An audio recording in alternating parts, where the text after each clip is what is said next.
Good day, everyone. Welcome to Hope and Strength for the Journey, a podcast designed to uplift, encourage, and inspire you in every step of life's journey. Life can be tough, and the road ahead is not always clear. But no matter what challenges you face, there is hope to hold onto and strength to carry you through. Join me as I share powerful stories, biblical wisdom, and practical insights to help you navigate life's ups and downs with faith and resilience. So take a deep breath, open your heart, and let's walk this journey together, one step at a time. Hope is here. Strength is within you. Let's begin.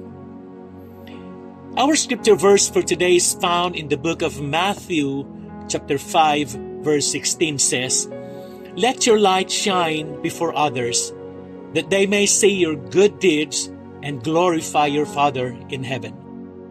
Have you ever experienced a power outage at night?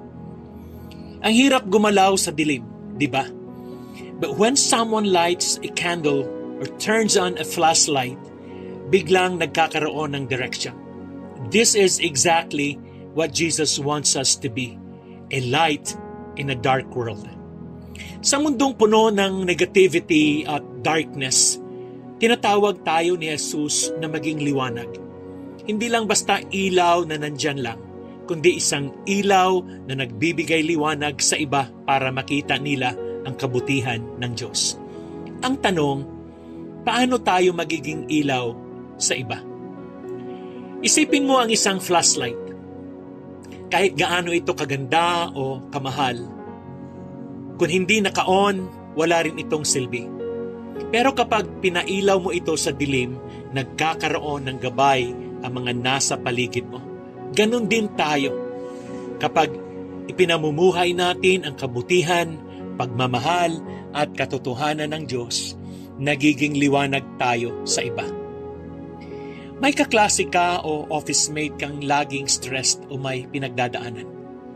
Instead na deadmahin mo, pwede mo siyang kamustahin, ipag-pray, o simpleng i-encourage. Sa ganitong paraan, nagiging ilaw ka sa kanila. Example sa pamilya. Sa bahay, madalas may tampuhan o misunderstanding. Pero kapag pinili mong magpatawad at umunawa kaysa makipag-away, pinapakita mo ang liwanag ni Kristo sa buhay mo. Amen. How do we apply this? How to shine for Jesus? Number 1, live with integrity. Maging tapat sa iyong salita at gawa. Ang integrity ay pagiging totoo at tapat sa lahat ng bagay, sa iyong salita, gawa, at desisyon kahit walang nakakita. Hindi ito tungkol sa pagpapakitang tao, kundi sa pagiging tapat sa Diyos at sa sarili mo.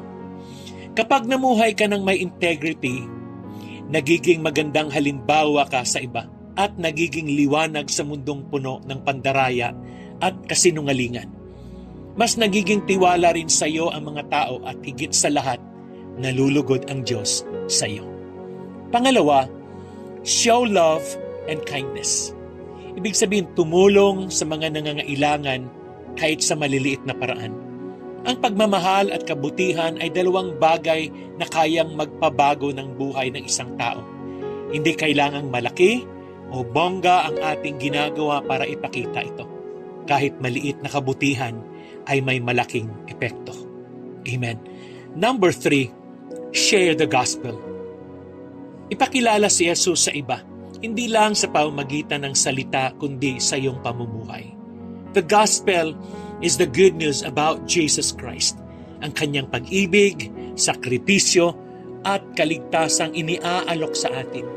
Bilang mga Kristiyano, tinatawag tayo ng Diyos na ipamahagi ito sa iba. Amen. Number 4, stay close to Jesus. Meaning, read the Bible, pray, and follow His teachings.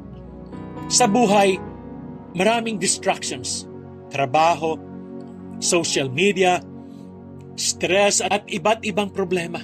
Minsan, hindi natin namamalayan na unti-unti tayong lumalayo sa Diyos. Pero alam mo ba, si Jesus hindi lumalayo sa atin. Kaya naman, tayo ang kailangang intentional na manatiling malapit sa Kanya. Amen. For our challenge for today, sa isang simpleng paraan, paano mo maipapakita ang liwanag ni Jesus ngayong araw? Pwedeng sa pamamagitan ng kabaitan, pagpapatawad, o simpleng pagpapakita ng pagmamahal sa iba. Amen. Tayo po ay manalangin, Lord, gamitin mo ako bilang ilaw sa mundong ito. Tulungan mo akong mamuhay ng may kabutihan, pagmamahal, at katotohanan upang makita ng iba ang iyong kadakilaan. Ito po ang aming dalangin sa pangalan ni Jesus. Amen. Shine for Jesus today. God bless you and your family.